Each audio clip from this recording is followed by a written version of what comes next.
Hello student, in the last class we studied about hydrolysis of salt. In that the types of salt, total types of salt कितने? 4 types, that is, and that classification is on the basis of when salt form, which type of acid, either strong or weak, involved in their formation. तो on that basis there are 4 types. अगर strong acid और strong base combine होके, strong acid और strong base combine होके अगर salt form होता है तो उसको बोलते हैं salt of strong acid and strong base. Second, salt of strong acid and weak base, मतलब acid strong, base weak. Third, salt of weak acid and strong base. And last, salt of weak acid and weak base, मतलब एक बार दोनों weak, एक बार दोनों strong, और एक strong एक weak, मतलब एक बार acid strong रहेगा, base weak, और second time acid weak रहेगा और base strong. इस टाइप से टोटल 4 टाइप्स के साल्ट से. तो एक्चुअल हाइड्रोलिसिस का मतलब क्या होता है, मतलब कॉन्सेप्ट ऑफ हाइड्रोलिसिस यहाँ पे आपको पढ़ना है.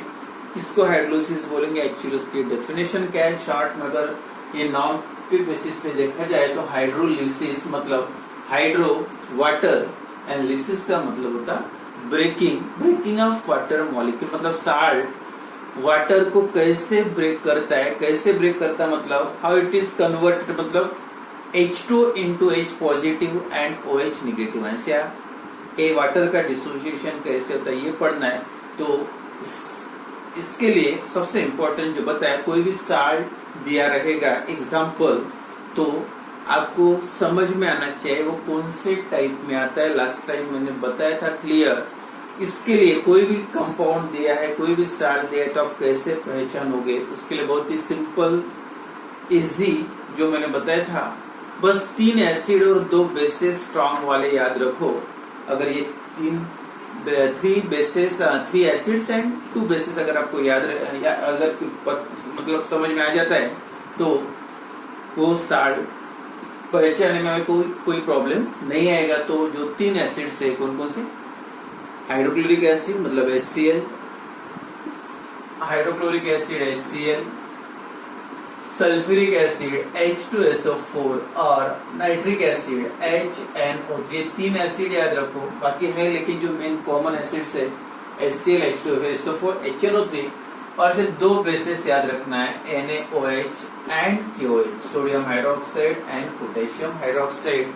अब बस यही देखना है अगर वो साल्ट कौन से टाइप का है, स्ट्रॉन्ग एसिड का है या नहीं. बस ये आंसर देखो. अगर Cl है या SO4 है या NO3 है तो समझ जाओ स्ट्रॉन्ग एसिड का. अगर नहीं है तो इसका मतलब वो 3 में से कोई भी आयन दिखता नहीं उसमें, तो समझ जाओ वीक एसिड का है.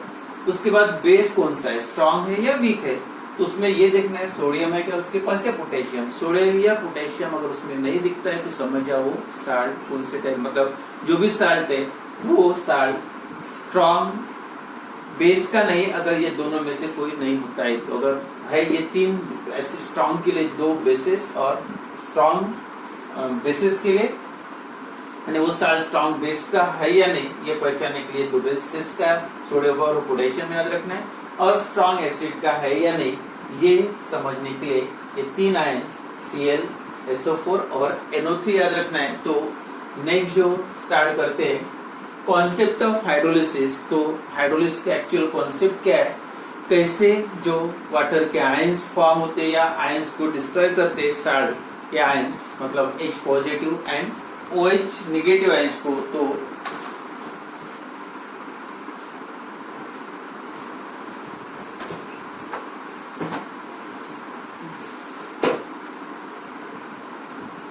कैसे डिस्टर्ब करते हैं. फर्स्ट, इन प्योर वाटर अगर वाटर का एनालिसिस लिखोगे H2O प्लस H2, डायरेक्ट आप ऐसे लिख सकते H2O gives H positive plus OH negative.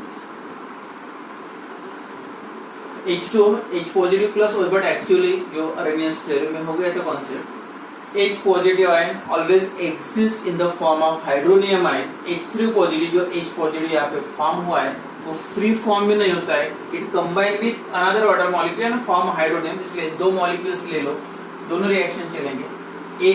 एक मॉलिक्यूल का ब्रेक होगा, H पॉजिटिव और H नेगेटिव फॉर्म होगा। जो H पॉजिटिव आयन बना है दूसरे वाटर मॉलिक्यूल के साथ कंबाइन डायरेक्ट रिएक्शन लिख सकते हैं, H3O positive plus OH negative ion. तो ये जो reaction and again at the water is very weak electrolyte, water weak electrolyte है, इट डिसोशिएट, मतलब रिएक्शन कौन सा रहेगा, very slight dissociation and form H positive and OH negative बोल सकते हैं, या H2 hydronium and an OH negative ion.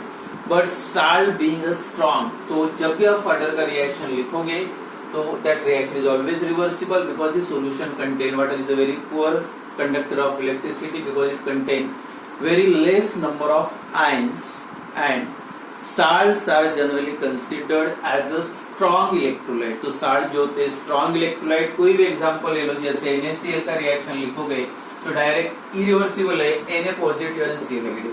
तो salts are strong electrolyte, they dissociate completely and form a large number of cations and anions। तो what is a very weak elect, but in case in pure water contain the equal number of H positive, मतलब H3O positive and OH negative ion. जितने H positive ions रहेंगे यानी H3O positive ions रहेंगे उतने ही OH negative ions है। अगर वो water pure है तो इसका मतलब अगर H3O पॉजिटिव, और तो ये जो प्योर वाटर में H3O पॉजिटिव बोलो H positive, concentration is equal to OH negative ion concentration। अगर ऐसा होता है कोई भी सॉल्यूशन में या प्योर वाटर में, then this solution is always neutral and pH of such type of solution is equal to 7। Neutral solution का जो pH होता है 7 होता है। तो pure water contain equal number of H positive and OH। H positive बोलो H positive बोलो, तो ये है प्योर वाटर के लिए। या कोई भी सॉल्यूशन अगर इस टाइप का अरेंजमेंट होता है आयंस का, मतलब इक्वालिटी ऑफ आयंस अगर डिस्टर्ब नहीं होती है, जैसे कोई अगर आपने उसमें साल्ट डिसॉल्व किया है, प्योर वाटर का स्ट्रक्चर है, अगर साल्ट आप डिसॉल्व करते हैं फॉर एग्जांपल NaCl, अब ये सॉल्ट डिसॉल्व करने के बाद जो आयंस फॉर्म होते हैं Na positive and Cl negative, strong electrolyte है। अगर ये दो आयन जो साल्ट के फॉर्म हुए, पहले से वाटर है, वाटर का अरेंजमेंट देखो, पहले से सॉल्यूशन में आयंस है H positive and OH negative ions, and this concentration of ions is same equal, और इक्वल कंसंट्रेशन का मतलब सॉल्यूशन न्यूट्रल, और जब सॉल्यूशन न्यूट्रल होता है तो pH 7 होता है, उसका मतलब दोनों आयंस सॉल्यूशन में प्रेजेंट है, तो सॉल्यूशन न्यूट्रल रहेगा। लेकिन जब आपने साल्ट डिसॉल्व किया ये वाटर में, कौन सा साल्ट, सोडियम क्लोराइड, अब ये सॉल्ट डिसॉल्व करने के बाद अगर ये दो में से कोई भी आयंस डिस्टर्ब होता है, मतलब उसकी इक्वालिटी जो आयंस की अगर डिस्टर्ब होती है, मतलब डिस्टर्ब होने का मतलब ये जो आयंस बने, अगर ये दो में से कोई भी आयन अगर वाटर के आयंस के साथ अगर रिएक्ट होता है, जैसे for example Cl negative react होगा, उसमें दो आयंस है पॉजिटिव और नेगेटिव, इसको आप H3O के जगह पे H ले लो, कोई प्रॉब्लम नहीं, H पॉजिटिव। अगर H पॉजिटिव Cl के साथ रिएक्ट होता है तो क्या बनेगा, H positive plus Cl negative, और बन गया यहाँ पे HCl, एसिड तो बन गया। तो इसका मतलब क्या हुआ, जो सॉल्यूशन में आयंस का कंसंट्रेशन सेम था, मतलब सॉल्यूशन पहले न्यूट्रल था, लेकिन जब Cl ने, जो आपने साल्ट ऐड किया बाहर से वाटर में, और साल्ट ने कौन सा आयन फॉर्म किया, Cl नेगेटिव या Na पॉजिटिव, लेकिन दो में से एक आयन जो था साल्ट का interact with this ions of water के दो ions H positive and OH negative, and interaction हो गया, रिएक्शन हो गया और HCl बन गया। अगर ऐसा होता है तो इसका मतलब वाटर में अब जो कॉन्सेंट्रेशन था आयंस का H पॉजिटिव और OH नेगेटिव का वो डिस्टर्ब हो गया। अब आप बोल सकते हैं H पॉजिटिव का कॉन्सेंट्रेशन अपने आप कम हो जाएगा क्योंकि इसके साथ रिएक्ट हो गया, तो इसका कॉन्सेंट्रेशन बढ़ेगा। Therefore the concentration of OH negative ion increases, और जैसे ये कम हुआ मतलब सॉल्यूशन में आयन ज्यादा कौन से हो गए, OH, और आपको पता है जब OH का कॉन्सेंट्रेशन ज्यादा होता है तो सोल्यूशन बिकम बेसिक। तो बेसिक सोल्यूशन क्यों हुआ? पहले न्यूट्रल था वाटर, तो जैसे आपने साल्ट ऐड कर दिया, उसका जो साल्ट का एक आयन था वाटर के आयन के साथ रिएक्ट हुआ and solution become basic. So high solution become basic because the concentration of H positive ions decreases. अब ये कम हुआ, उसका मतलब ये भी बोल सकते हैं concentration OH का ज्यादा हो गया। और जब भी कभी कोई solution में OH का concentration बढ़ता है तो solution basic होता है। या सेम आप ऐसे भी बोल सकते हैं if अब इसके जगह पे Cl के जगह पे अगर Na रिएक्ट होता है, when मतलब साल्ट का आयन है Na पॉजिटिव, किसके साथ रिएक्ट होगा? पॉजिटिव तो नेगेटिव के साथ। Then if it react with OH negative ion form क्या बनेगा? अब क्या हो यहाँ पे? अब सोडियम Na पॉजिटिव जो आयंस था वो किसके साथ रिएक्ट होगा? OH के साथ। अब OH के साथ अगर रिएक्ट होता है तब क्या होगा? कॉन्सेंट्रेशन OH का कम हो जाएगा, मतलब OH आयंस यहाँ पे यूज हो गया Na के साथ, मतलब इसका एनर्जी बना, तो ये concentration obviously decreases and therefore the concentration of H positive ion increases. और जब H का कॉन्सेंट्रेशन बढ़ता है, H पॉजिटिव का कॉन्सेंट्रेशन बढ़ता है, देन सॉल्यूशन बिकम एसिडिक। तो इसका मतलब क्या? कोई भी आयंस आइदर कैटायंस और अनायन of salt react with water, react with ions of water, water के दो जो आयंस है H positive ion OH negative ion के साथ अगर साल्ट का आयन रिएक्ट होता है तो जो ओरिजिनल इक्वालिटी है आयंस की वाटर के H पॉजिटिव OH की, that get disturbed and therefore the solution either become acidic or basic, at some time also it become neutral.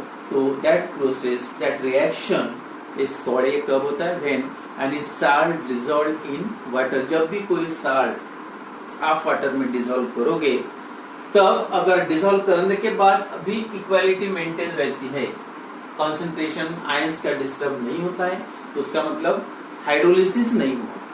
But if the salt when dissolved in water, if it interact one of the ions of water, कोई भी water के ion के साथ अगर salt react होता है, then their equality disturbed, concentration of ions either H positive or OH negative ions changes and therefore solution either become acidic or basic, and therefore that अगर acidic या basic पहले neutral था, अब neutral के बाद अगर एसिडिक या basic बनता है तो मतलब वाटर का आयन का कॉन्सेंट्रेशन चेंज हुआ। तो reaction and such type of reaction या such type of process in which the ions of salt react with ions of water to produce acidity or basicity or neutrality to the solution is called as a hydrolysis। कोई भी अगर ion का salt water के साथ react होके solution को acidic बनाता है या बेसिक बनाता है, अल्कलाइन बनाता है, तब वो रिएक्शन को आप बोल सकते हैं that is hydrolysis reaction. Therefore जो करेक्ट डेफिनेशन आपको लिखना है हाइड्रोलिसिस की, ये डेफिनेशन भी आती है एग्जाम में, तो क्या आएगी? Reaction in which either cations और anions or sometime both the ions of salt react with water to produce acidity or basicity, basicity बोले alkalinity बोलो, either acidity or basicity or even neutrality to the solution is called as the hydrolysis of salt. क्या है definition? The reaction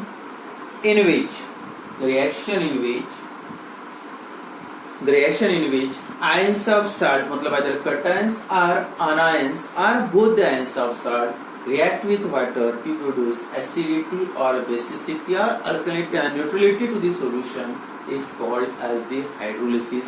मतलब कोई भी ion के साथ water के साथ रिएक्ट हो रहा, मतलब आप बोल सकते ये जो रिएक्शन था H2 gives H positive plus OH negative ion, ये मतलब वाटर जैसे वैसा है, लेकिन इसमें से एक भी आयंस कम हो जाता है तो दूसरे का कॉन्सेंट्रेशन बढ़ेगा, मतलब यहाँ पे वाटर आप बोल सकते हैं वाटर ब्रेक हो गया, वाटर के साथ H और OH में एक में से दो में से एक भी कम हो जाता है। और ये कौन करेगा? जब आप साल्ट डिसॉल्व करोगे तो जो साल्ट के आयंस होते हैं उसको डिस्ट्रॉय करेगा। अब ये आयंस कम या ज्यादा हो जाते हैं, एक बढ़ेगा तो दूसरा कम होगा, तब that type of reaction is called as the hydrolysis, reaction in which cations or anions or both the ions of salt react with water to produce acidity or basicity or neutrality to the solution is called as a hydro. Simple meaning है, salt के जो ions होते हैं, cations हो या अनायन, दो part होते हैं, एक कटायन और दूसरा अनायन।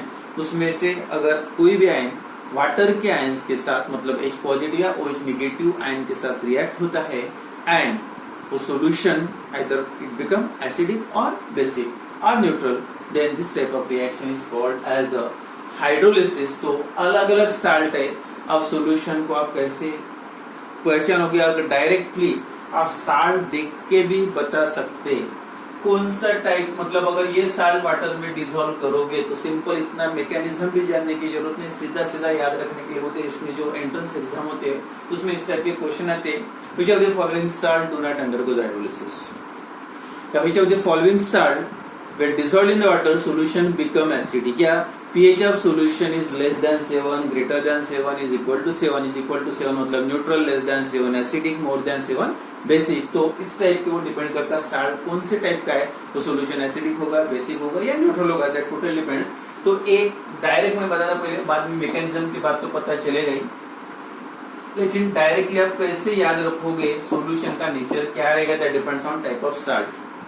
डिसॉल्विंग वाटर, तो सबसे इंपॉर्टेंट जितने भी साल्ट्स है that is salt of strong acid and strong bases, जितने भी स्ट्रॉन्ग एसिड और स्ट्रॉन्ग बेसिस के जो एग्जांपल दे, NaCl, KCl, ACl, KCl, KNO3, Na2SO4। देखो यहाँ पे कैसे salt of strong acid and strong base कैसे पहचान, देखो इसमें स्ट्रॉन्ग एसिड का है या नहीं चेक करने के लिए दो तीन आयंस याद रखने के लिए बताते हैं, Cl, NO3 और SO4 सब इसमें देखो, इसमें Cl है, इसमें Cl है, NO3 है, मतलब स्ट्रॉन्ग एसिड के। सेकंड जो बताया था बेस स्ट्रॉन्ग है या नहीं ये क्लियर करने के लिए कौन कौन से आयंस बेस के लिए दो ही बताया था, एक सोडियम और पोटेशियम। सोडियम है इसमें, उसमें पोटेशियम है, पोटेशियम है, मतलब ये जो दोनों जो आयंस इन्वॉल्व है कटायन एंड अनायन दोनों स्ट्रॉन्ग के, मतलब ये सभी जो एग्जांपल्स है all that are the example of salt of strong acid and strong base. Mechanism के बात तो क्लियर हो गए, लेकिन याद रखो अगर दोनों स्ट्रॉन्ग हो गए तो अगर ये साल्ट वाटर में डिसॉल्व करने के बाद भी सॉल्यूशन न्यूट्रल होता है, that salt do not undergoes hydrolysis and for such type of solution pH is always is equal to 7। याद रखो मैकेनिज्म की बात क्लियर होगा, क्यों न्यूट्रल रहता है, क्यों हाइड्रोलिसिस नहीं होता। तब salt of strong acid and strong base.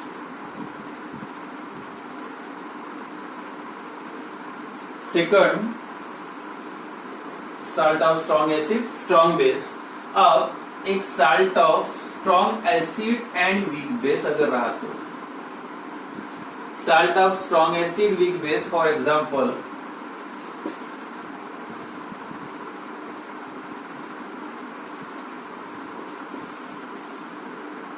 Na strong acid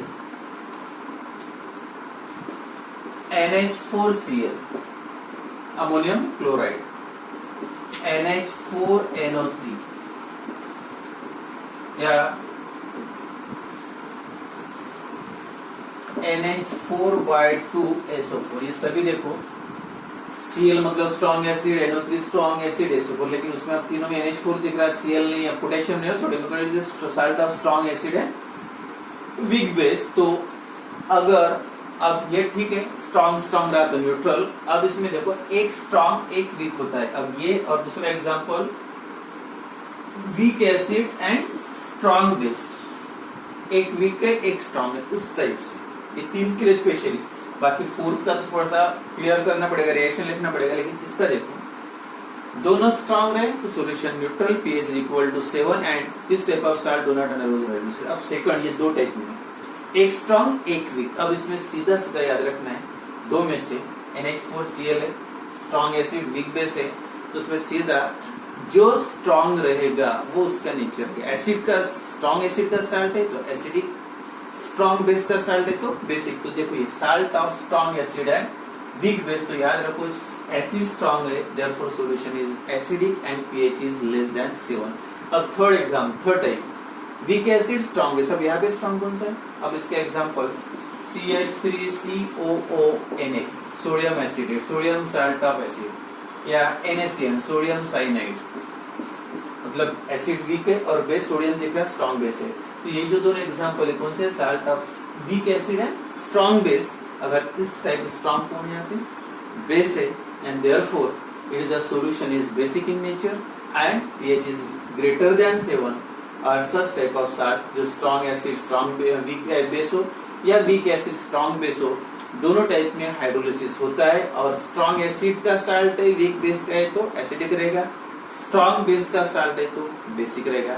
और थर्ड का जो फोर्थ है वीक, दोनों वीक तो थोड़ा सा अलग है, लेकिन ये तीन टाइप के कोई भी एग्जांपल दिया तो आप बता सकते हैं। तो पहले एक स्ट्रॉन्ग न्यूट्रल, एक स्ट्रॉन्ग एक वीक, जो स्ट्रॉन्ग रहेगा वो नेचर, एसिड स्ट्रॉन्ग है तो एसिडिक, बेस स्ट्रॉन्ग है तो बेसिक।